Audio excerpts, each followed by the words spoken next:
In this video, we will be discussing the cultural, political, and legal environments of the European Union South countries that include Greece, Italy, France, and Spain. Cultural significantly impacts the strategic marketing in these countries due to their unique cultural values, norms, and preferences. We will discuss Greece. Greek culture emphasized close-knit communities, family values, and a strong sense of traditions. Traditional Greek culture values influence consumers' behaviors, highlighting the importance of heritage and cultural pride in marketing campaigns. The language spoken in Greece is Greek. The religious customs in Greece are the majority identifies as Greek Orthodox Christians. And a lot of these traditions and cultural routines play a very significant part in their daily lives. The religion also includes festivals, ceremonies, and traditions. The business practices of Greece have, it's a collectivist culture, and they emphasize relationships and personal connection in dealing with business. Businesses practice often involved extensive negotiating and building trust over time.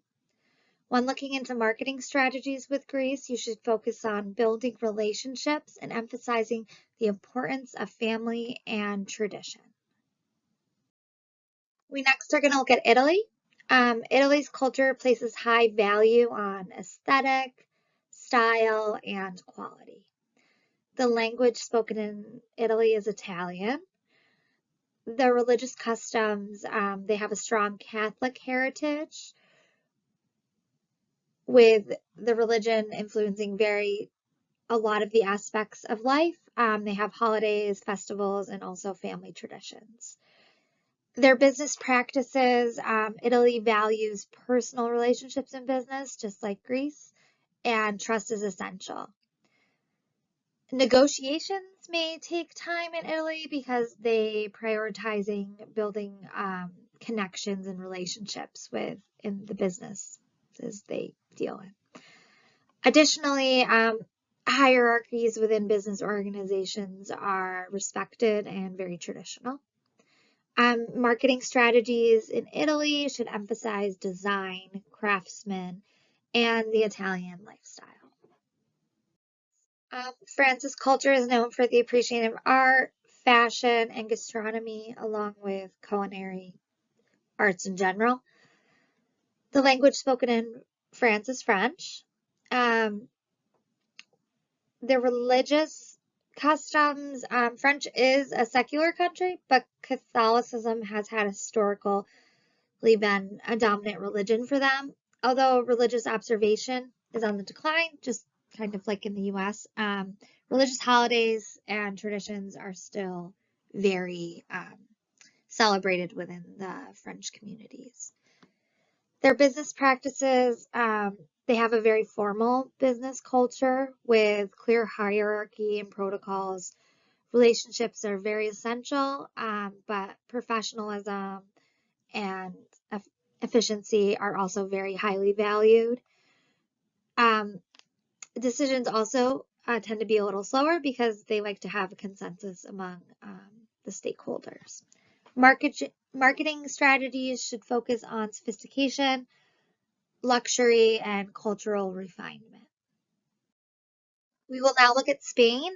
Spain's culture is characterized by vibrant social life, a love of festivals, and a strong regional identities. Spanish is the official language that is spoken, although regional languages also exist, and they change the dialect up a little bit. The primary religion in Spain is Catholicism, and the holidays within Catholicism play a very important role in the traditions and festivals within Spain.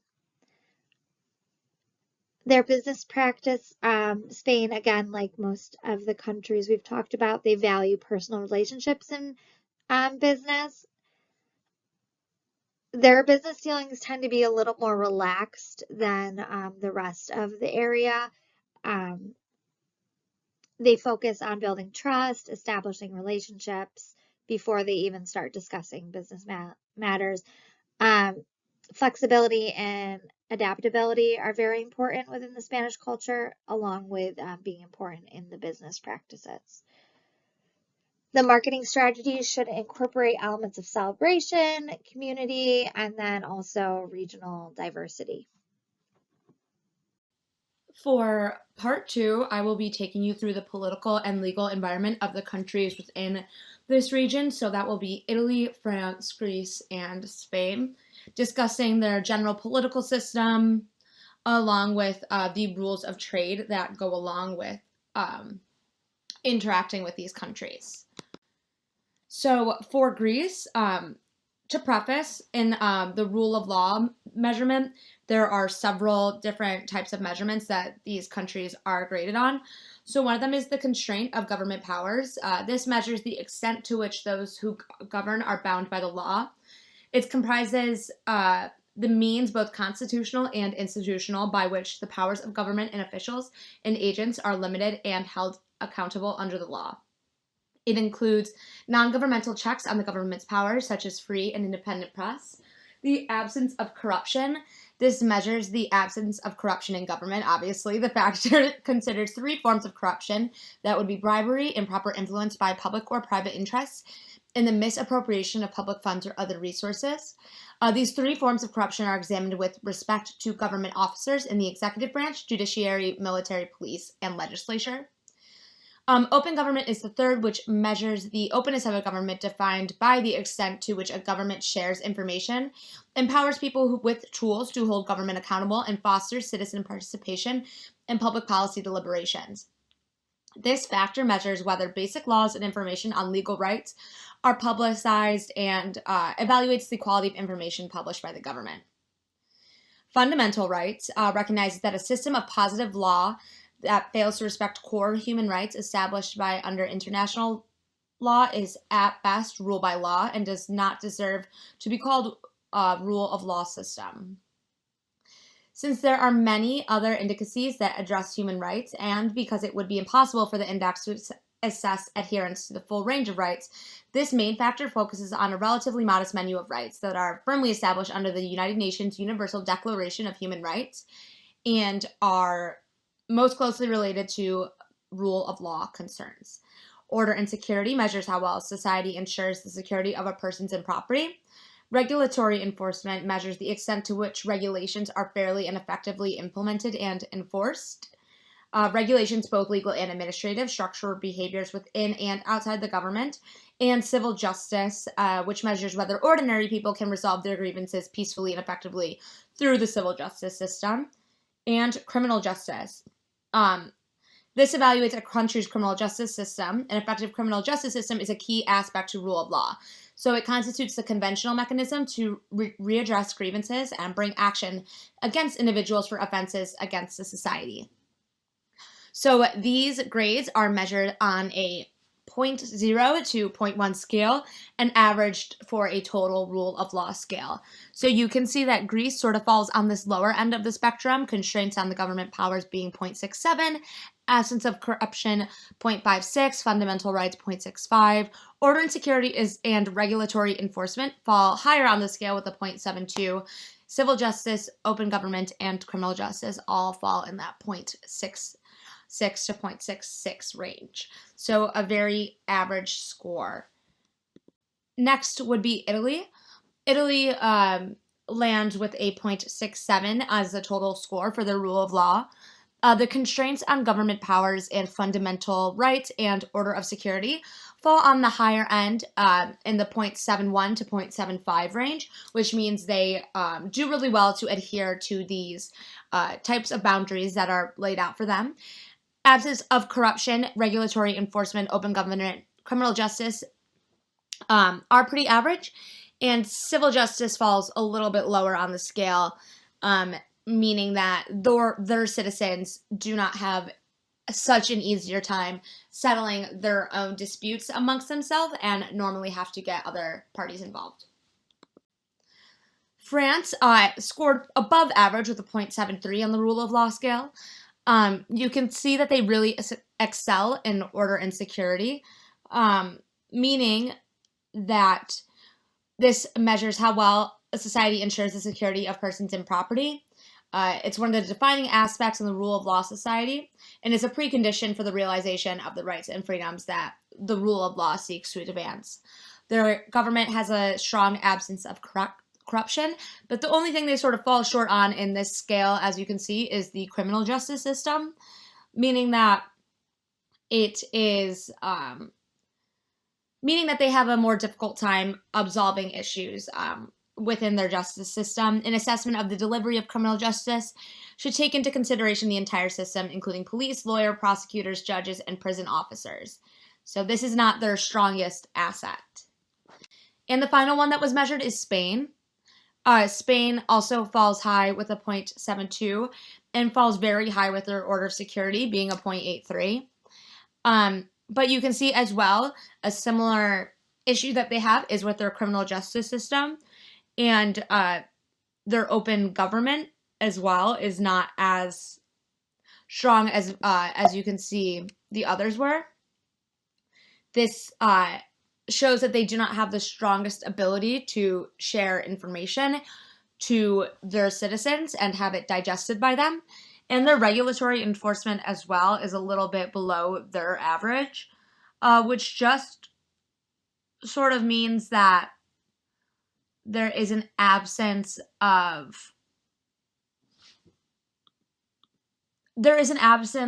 a fairly implemented and effective and enforced rule of law, both legal and administrative structures, behaviors within the government.